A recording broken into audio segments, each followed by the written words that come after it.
నా ఆత్మకు సారథిగా మారి మీరు నా జీవిత రథాన్ని ఉచిత మార్గంలో నడిపించండి మాధవ.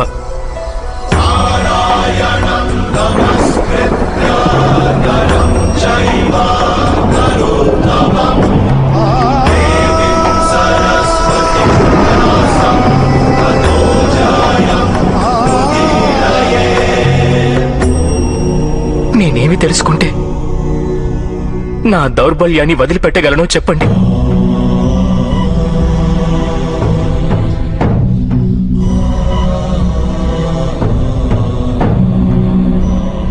లే పార్థ,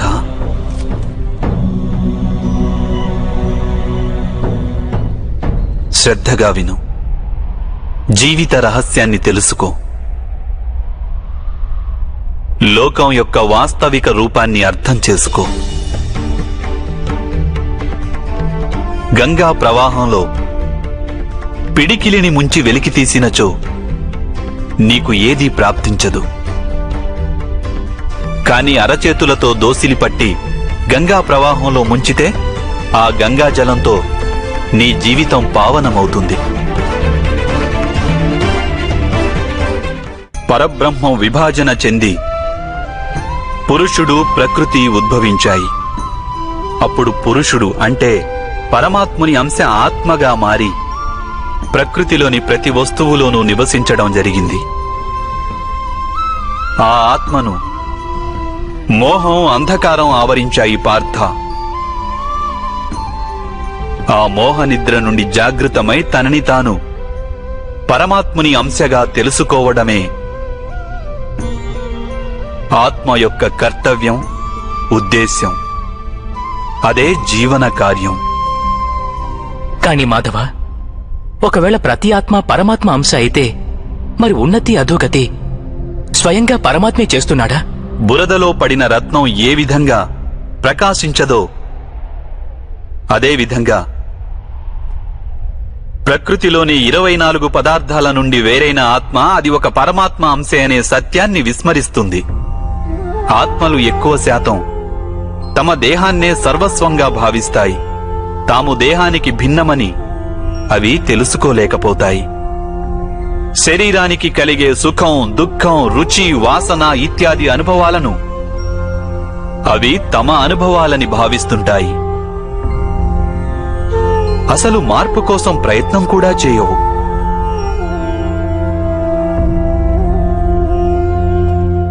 ఇలా మార్పు కోసం ప్రయత్నం కూడా చేయని ఆత్మలు నిరంతరం అధర్మం చేస్తూనే ఉంటాయి. వాటిని జాగృతం చేసేందుకు దండన విధించడం అనివార్యం.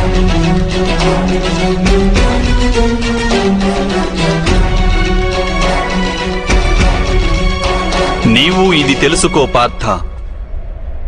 నీవు శరీరానివి కాదు, కేవలం ఒక ఆత్మవు. ఈ రణభూమిలో కనిపిస్తున్న ప్రతి ఒక్క యోధుడు వాస్తవానికి నీవు అనుకుంటున్నవారు కాదు. కొంతకాలం పాటు వీరందరూ ఈ శరీరాలలో వాసం చేస్తున్నవారు. వీరి శరీరాలు మరణిస్తాయి, కానీ వీరందరూ అమరులు. వీరు మళ్లీ నూతన శరీరాలను ధరిస్తారు. తాము ఆత్మస్వరూపులమని తెలుసుకునే వరకు తమ అధర్మాన్ని త్యజించి ధర్మ మార్గానికి వచ్చే వరకు వీరందరూ ఇలా జన్మిస్తుంటారు, అలాగే మరణిస్తుంటారు. ఇదే బ్రహ్మ విద్య బోధించే ప్రథమ పాఠం పార్థ. జన్మించిన వారికి మరణం అనివార్యం. అలాగే మరణించిన వారు అవశ్యం మళ్లీ జన్మిస్తారు. ఈ మహాజ్ఞానాన్ని సాంఖ్యయోగమని అంటారు.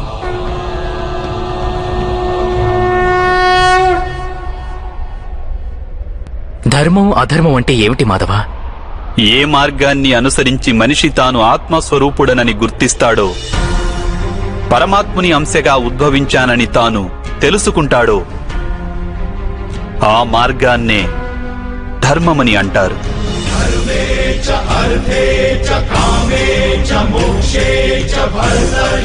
ఎప్పుడు మనిషి తనను తాను పరమాత్మ స్వరూపునిగా అర్థం చేసుకుంటాడో అప్పుడు సృష్టియే పరమాత్మయని, పరమాత్మయే సృష్టి అని వానికి అనుభవగతం కాగలదు. సృష్టికి పరమాత్మకు ఏ భేదమూ లేదు.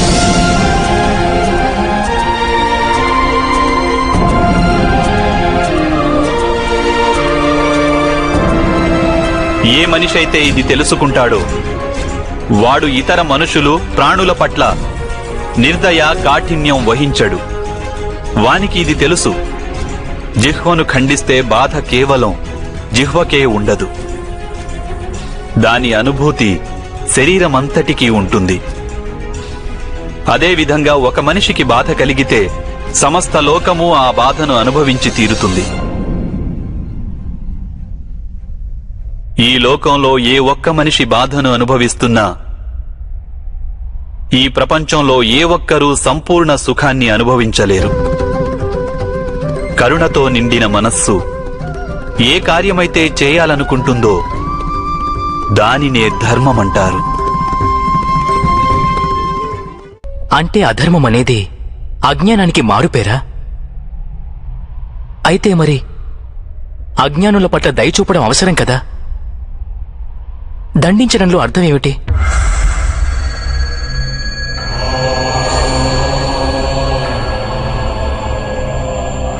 అజ్ఞాని జ్ఞానం విలువను తెలుసుకునేందుకు సిద్ధంగా లేకుంటే, జ్ఞానం వైపు దృష్టి సారించేందుకు సిద్ధంగా లేకుంటే అప్పుడు దండనే దయ అవుతుంది.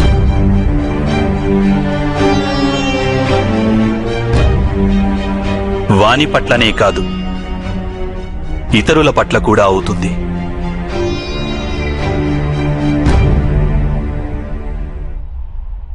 సృష్టిగతి సదా పరమాత్మ వైపే ఉంటుంది. ఇది అనివార్యము. కాని అప్పుడప్పుడు ఒక దుస్థితి ఉత్పన్నమవుతుంది. అజ్ఞానం, మోహం, అధర్మం పెరిగిపోతుంటాయి. లోకంలో ధర్మం లుప్తమవుతుందన్న భయం ఉత్పన్నమవుతుంది. లోకంలో ధర్మం లుప్తమైపోయినప్పుడు కరుణ నశించిపోతుంది. అదేవిధంగా సత్యం కూడా నశించిపోతుంది. రానున్న తరాలకు ధర్మం ప్రాప్తించాలంటే ఈరోజే అధర్మాన్ని నాశనం చేసి ధర్మాన్ని పునఃస్థాపించడం అనివార్యము పార్థ.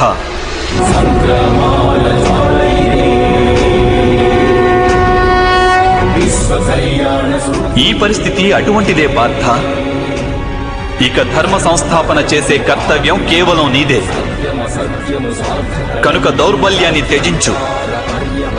ఇకనైనా యుద్ధం చేసేందుకు సిద్ధంగా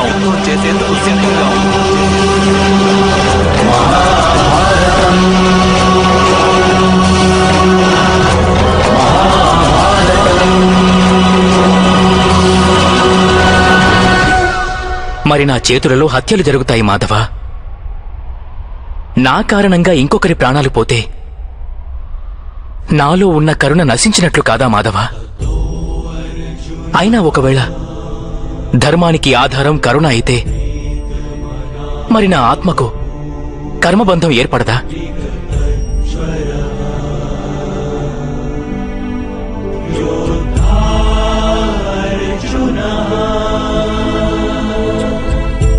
కర్మబంధం అనేది అవశ్యం ఏర్పడుతుంది. కాని కార్యబంధం ఏర్పడే అవకాశం లేదు పార్థ. నీవు కర్మకు, కార్యానికి మధ్య ఉన్న భేదమేమిటో తెలుసుకోవడం అవసరం. అన్ని కర్మలు కార్యాలే, కాని అన్ని కార్యాలు కర్మలు కావు. కర్మ అనే కార్యమేమిటంటే దానికి ఫలితం అనే ఆశ తోడై ఉంటుంది. మనిషి ఎప్పుడూ సుఖానికై, సంపదకై, ప్రశంసకై ఆశించి కనుక ఒక కార్యం చేస్తే వాడు ఆ కార్య ఫలితానికి బద్ధుడవుతాడు. ఎప్పుడైతే కర్మను, ఫలితాన్ని ఆశించి చేస్తారో దానిని సకామ కర్మయోగం అంటారు. ఎప్పుడైతే కర్మను, ఫలితాన్ని ఆశించకుండా చేస్తారో దానిని నిష్కామ కర్మయోగం అంటారు. ఈ కారణంగానే మనిషి మళ్లీ మళ్లీ జన్మించవలసి వస్తుంది. వాస్తవానికి మనిషిని ఏ కర్మ బంధించదు. ఆ కర్మకు తోడైన ఆశలే వానిని బంధిస్తాయి. ఏ విధంగా మాధవ? ఈ యుద్ధంలో గెలవాలన్న కోరిక నీకుంటే అందులో పరాజితుడవైతే నీకు దుర్భరమైన దుఃఖం కలుగుతుంది. ఆ దుఃఖం నీ చేత ఇతర కార్యాలు చేయిస్తుంది. దానివలన నీవు మళ్లీ జన్మించవలసి వస్తుంది. యుద్ధంలో నీవు విజయుడవైతే నీలో అహంకారం పెరుగుతుంది. ఆ అహంకారం నిన్ను విశ్వవిజేతవు కమ్మని ప్రేరేపిస్తుంది. నీ చేత హత్యలు చేయిస్తుంది. ఆ పాపం నిన్ను బంధిస్తుంది. ఆలోచించు. ఒకవేళ నీకు ఈ యుద్ధం పట్ల విజయానికై మోహం గాని పరాజయ భయం గాని లేకుంటే ఈ యుద్ధం పూర్తయ్యాక నీకు సుఖం ప్రాప్తిస్తుందా లేక దుఃఖం ప్రాప్తిస్తుందా? సుఖం కాదు మాధవ, దుఃఖం కూడా కాదు. అంటే నీకు లభించే సుఖం, దుఃఖం, ఆవేదన, నిరాశ, అహంకారాలకు యుద్ధం కారణం కాదు. యుద్ధం పట్ల నీ మనస్సును ఎన్నో ఆశలు చుట్టుముట్టి ఉన్నాయి. అదే కారణం. నేనంటున్నది సత్యం కాదంటావా పార్థ?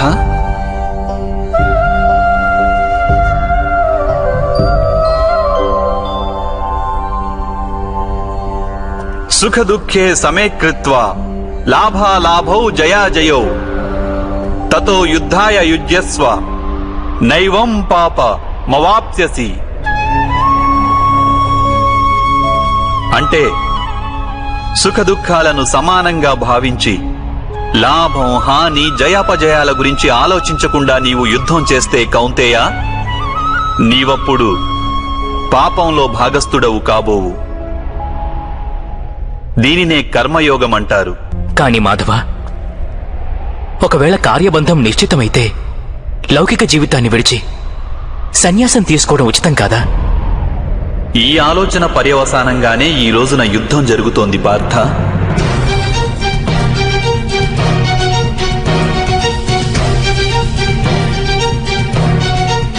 ఆలోచించు.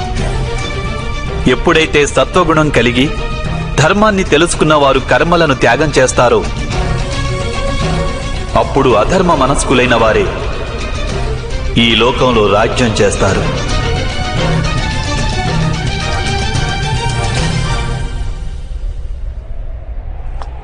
ఒకవేళ మహితాత్ములు లౌకిక జీవితాన్ని త్యజించి ఉండకుంటే ఈరోజు అధర్మం ఇంతగా పెరిగేది కాదు.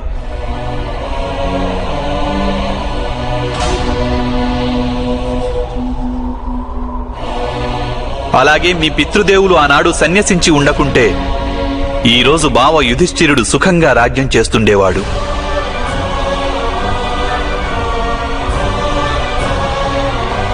అలాగే తన ప్రజలకు న్యాయం, ధర్మం గురించిన జ్ఞానాన్ని అందించేవాడు. కాని బాధాకరమైన విషయం ఏమిటంటే సత్వగుణం నిండిన వారే లోకానికి లాభం చేకూర్చగలరు. కాని వారే సన్యసించాలని ఆలోచిస్తారు. జలం బాష్పంగా మారి ఆకాశానికి చేరుతుంది. ఇక బురద అక్కడే పడి ఉంటుంది. అలాగే సత్వగుణం గల సజ్జనులు లోకాన్ని త్యాగం చేస్తుంటారు. ఇక తమస్సులో ఉన్న అధర్మపరులు లోకంలోని కార్యాలు చేస్తుంటారు. ఈ కారణంగానే లోకంలో పాపం, అధర్మం పెరుగుతుంటాయి.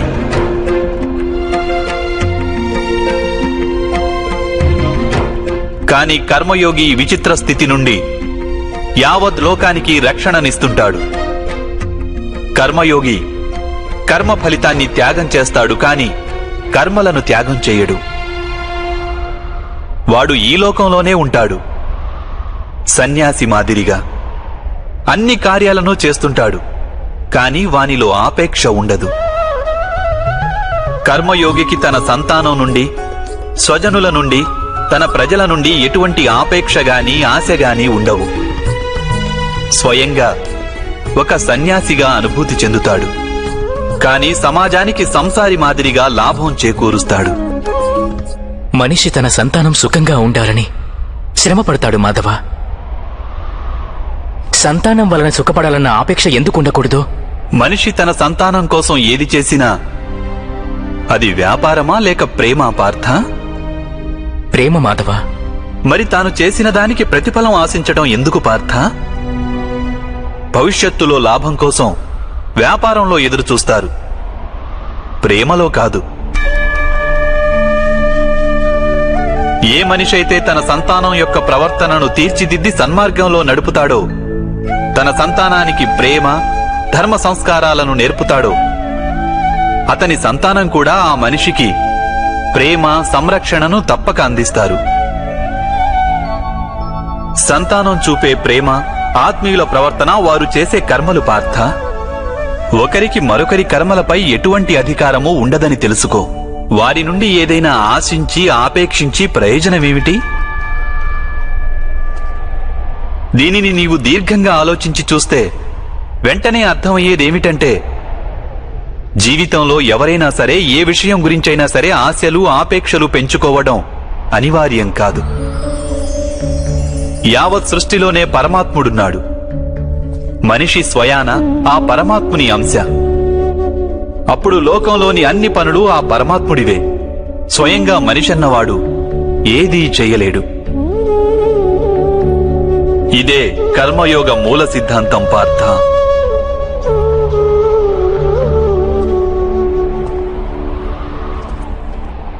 ఇప్పుడు నీవు కూడా కర్మయోగిగా మారి ఈ యుద్ధం చెయ్యక తప్పదు పార్థ.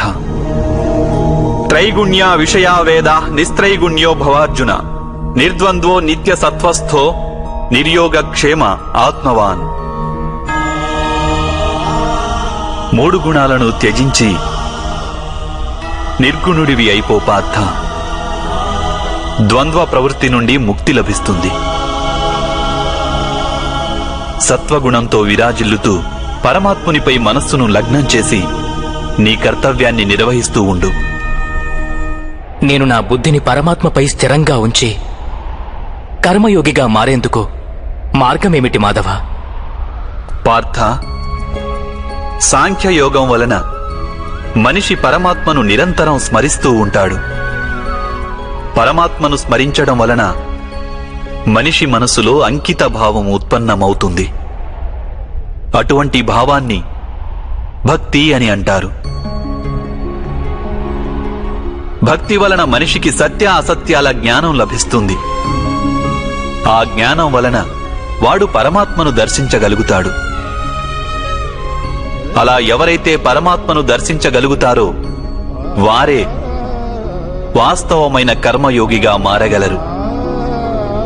జన్మల పరంపర నుండి విముక్తి చెంది మోక్షాన్ని పొందగలుగుతారు. ఆత్మలన్నింటికీ అంతిమ లక్ష్యం అదే. ధర్మం యొక్క అంతిమ చరణం కూడా అదే. కానీ నేను పరమాత్మను దర్శించకుండా అంకిత భావం ఎలా వ్యక్తం చేయగలను మాధవ? ఈ సృష్టియే పరమాత్మ, పరమాత్మయే సర్వస్వం. పరమాత్మ కానిదంటూ ఇంకేమీ లేదు. ఎవరు తమ ఆత్మను దర్శించగలుగుతారో వారే పరమాత్మను దర్శించగలుగుతారు.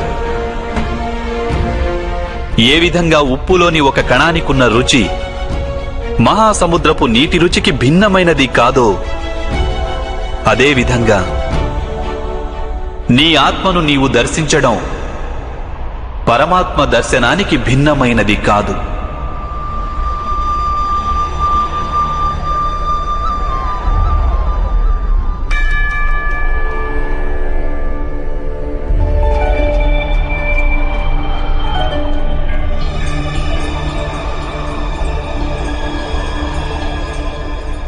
అంటే మాధవ, మీరేనా పరమాత్మ?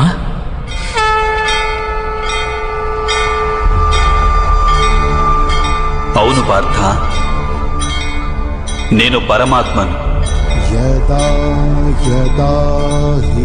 నీవు కూడా పరమాత్మవే పార్థ. కానీ నీవు ఇప్పటికీ జాగృతం కాలేదు.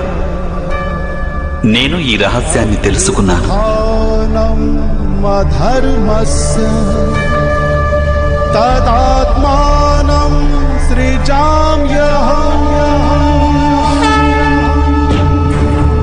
అయితే మాధవ, మీ పట్ల అంకిత భావం ఉంటే ఈశ్వరుని పట్ల అంకిత భావం ఉన్నట్లే కదా? అవశ్యం. నా పట్ల ఉన్న అంకిత భావమే పరమాత్మ పట్ల అంకిత భావం. సర్వధర్మాన్ పరిత్యజ్య మామేకం శరణం వ్రజ. సర్వ జగతిని త్యాగం చేసి కేవలం నన్నే ఆశ్రయించు పార్థ.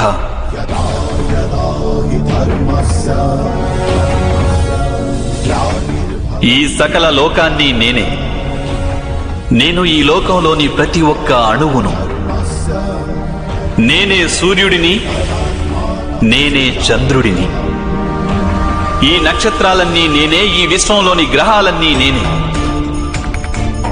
నేను సూర్యుని కంటే ముందు నుండి ఉన్నవాడిని.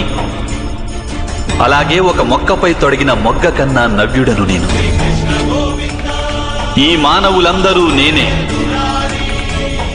నేనే స్వర్గాన్ని నరకాన్ని ధారణ చేస్తున్న శక్తిని. నేనే దుర్యోధనుణ్ణి,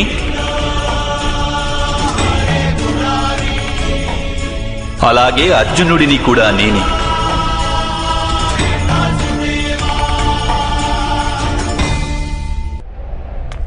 అది ఎలా సంభవం మాధవ?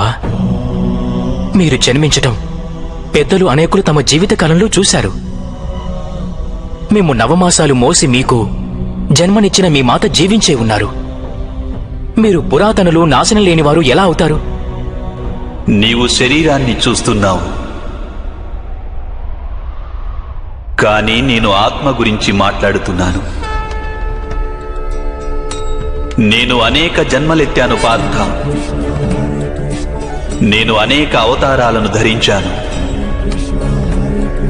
ఎన్నో శరీరాలతో జన్మించాను నేను. అలాగే ఈ మట్టిలో కలిసిపోయాను.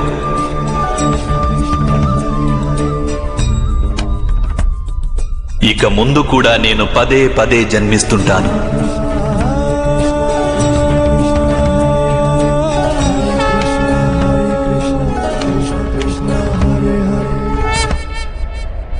యదా యదా హి ధర్మస్య గ్లానిర్భవతి భారతః అభ్యుత్థానమధర్మస్య తదాత్మానం సృజామ్యహం. పరిత్రాణాయ సాధూనాం వినాశాయ చ దుష్కృతాం ధర్మ సంస్థాపనార్థాయ సంభవామి యుగే యుగే.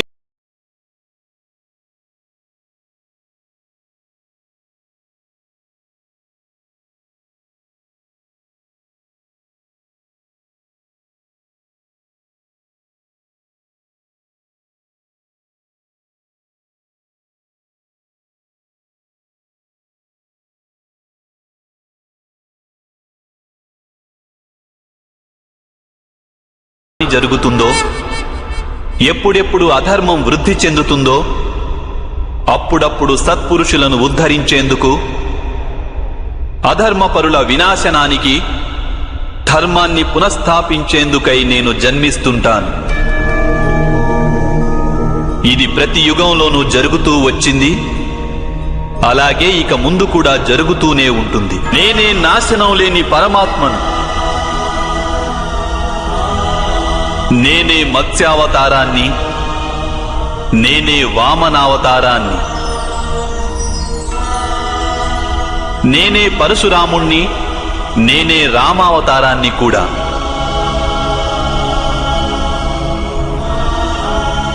నేనే బ్రహ్మ విష్ణు మహేశ్వరులను, నేనే సరస్వతి లక్ష్మి పార్వతిని కూడా.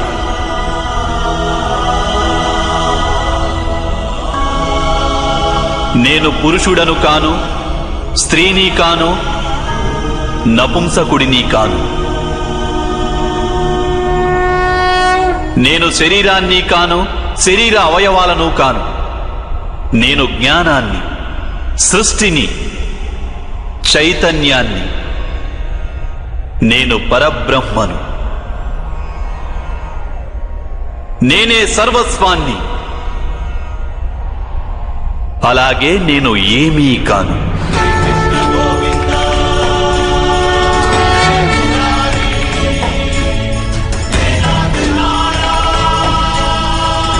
ఈ విధంగా ప్రతి యుగంలోనూ జరిగింది. అలాగే ఇక ముందు కూడా జరుగుతూనే ఉంటుంది.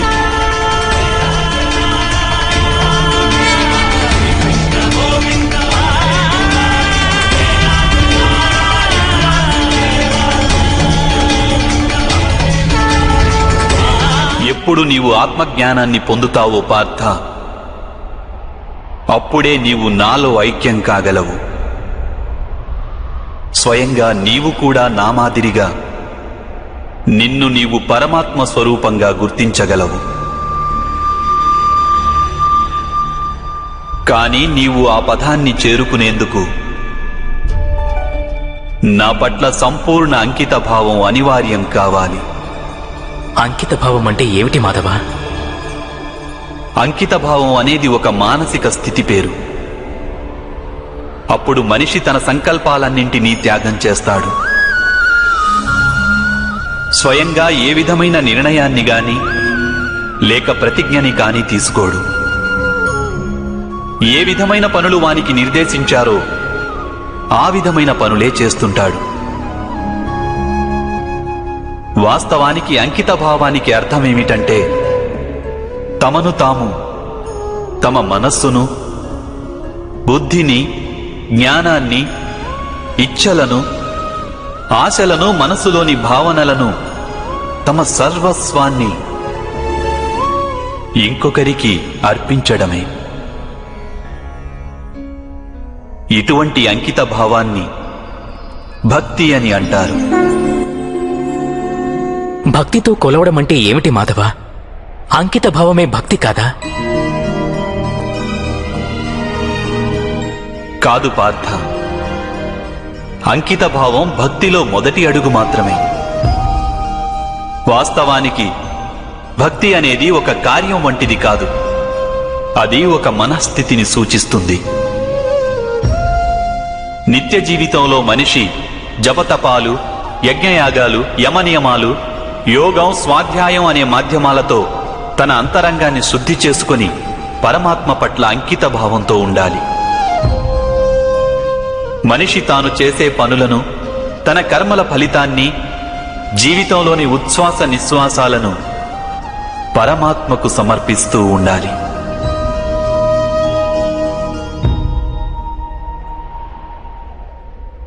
భక్తి కేవలం మనస్థితి అయితే జపాలు, తపాలు ఇత్యాదుల అవసరమేమిటి మాధవ? ఈరోజు శుభ్రం చేసిన పాత్ర ఎలా మళ్లీ మలినమవుతుందో అదేవిధంగా మనిషి మనస్సు పదే పదే పరమాత్మకు విముఖమైపోతుంటుంది. అందుకే అవి అవసరం. ఈ జపతపాలు, స్వాధ్యాయం ఇత్యాదుల మాధ్యమం ద్వారా మనిషి నిరంతరం తన జీవితాన్ని ఆ పరమాత్మకే అంకితం చేశానని గుర్తు చేసుకుంటాడు. ఏ ఒడ్డున మునక వేయాలన్నది ఇక్కడ ముఖ్యం కాదు. ఇక్కడ ముఖ్యమైనది మునక వేయడం. భక్తి యోగ సారం ఒక్కటే పార్థ. మనిషి పరమాత్మకు తన జీవితాన్ని అర్పణ చేసి పరమాత్మను భక్తితో కొలుస్తుండాలి. అలాగే సత్వగుణమనే సంపదను పదిలంగా దాచుకోవాలి. సత్వగుణ సంపద అని దేనిని అంటారు మాధవ? అహింస, సత్యం, క్రోధస్త్యాగ, శాంతి, పైశునం, దయా, భూతేష్వలోలత్వ, మార్ధవం, హ్రీరచాపలం, తేజ, క్షమాధృతి, అనిత భవంతి సంపదం దైవీం అభిజాతస్య భారత.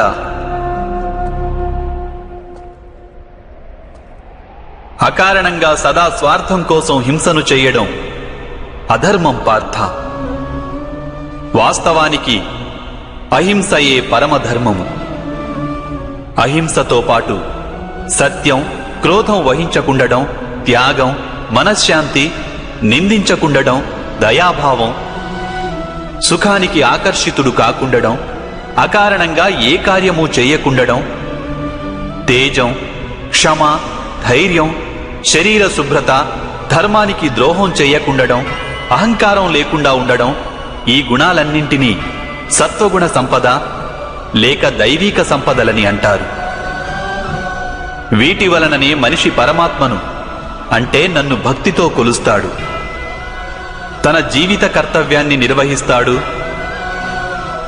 ధర్మ సంస్థాపన చేయగలడు, అలాగే కర్మఫలానికై ఆశను త్యాగం చేసి జీవిస్తాడు. వానికి నేను నిస్సందేహంగా ఈ జన్మలో ఆనందాన్ని అందిస్తాను, మరణించిన పిమ్మట వానిని నాలో ఐక్యం చేసుకుంటాను.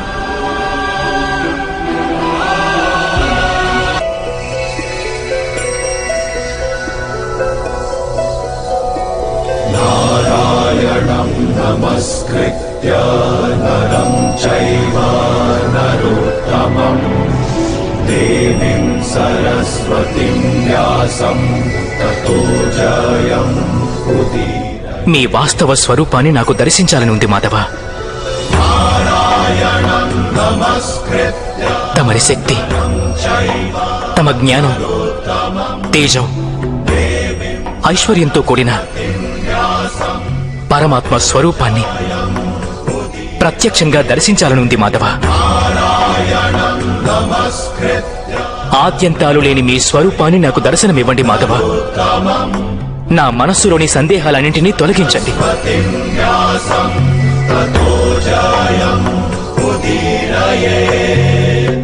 మీ దర్శనమివ్వండి మాధవ.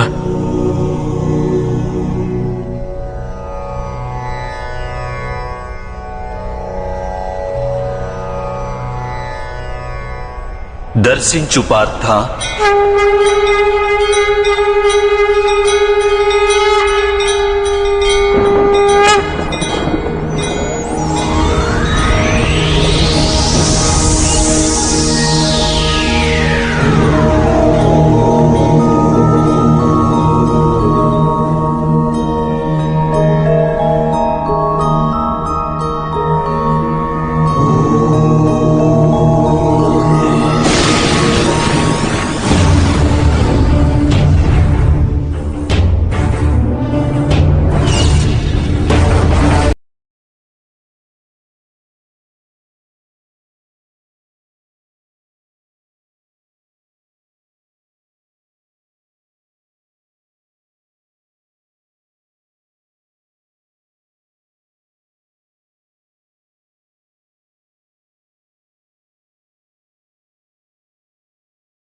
నేనే సత్యము, నేనే సంపూర్ణుడను, నేనే జీవుడిని, నేనే శివుడిని.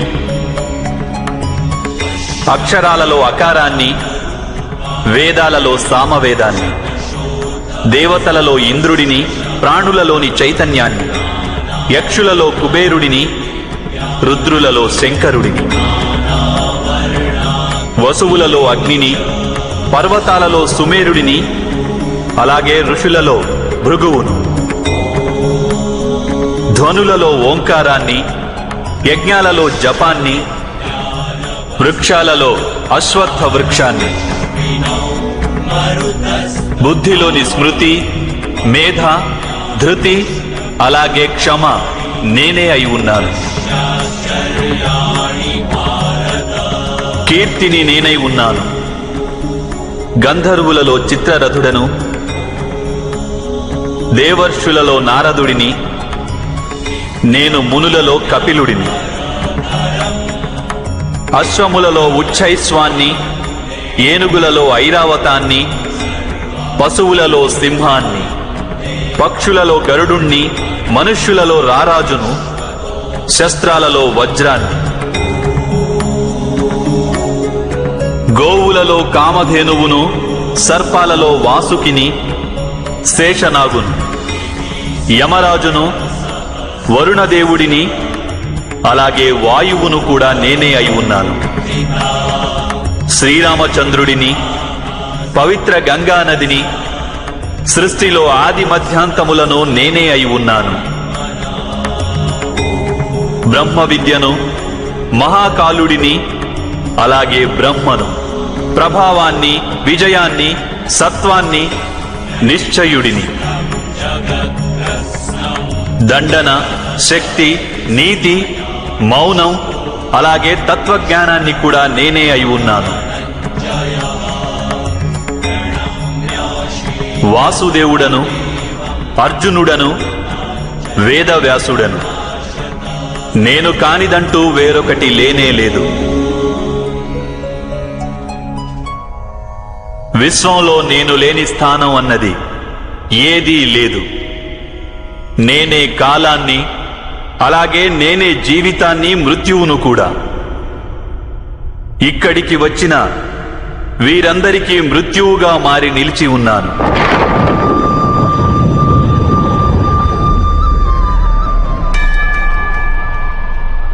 నీవు శస్త్రాన్ని సంధించకున్నా అప్పుడు కూడా నేను వీరందరినీ వధించగలను. కనుక నీ మోహాన్ని త్యజించు, నీ ప్రస్తుత కర్తవ్యాన్ని దర్శించు, ధర్మభారాన్ని వహించు, గాంధీవాన్ని ఎక్కుపెట్టి శరాలను సంధించు. యుద్ధం చేయి అర్జున, యుద్ధం చేయి.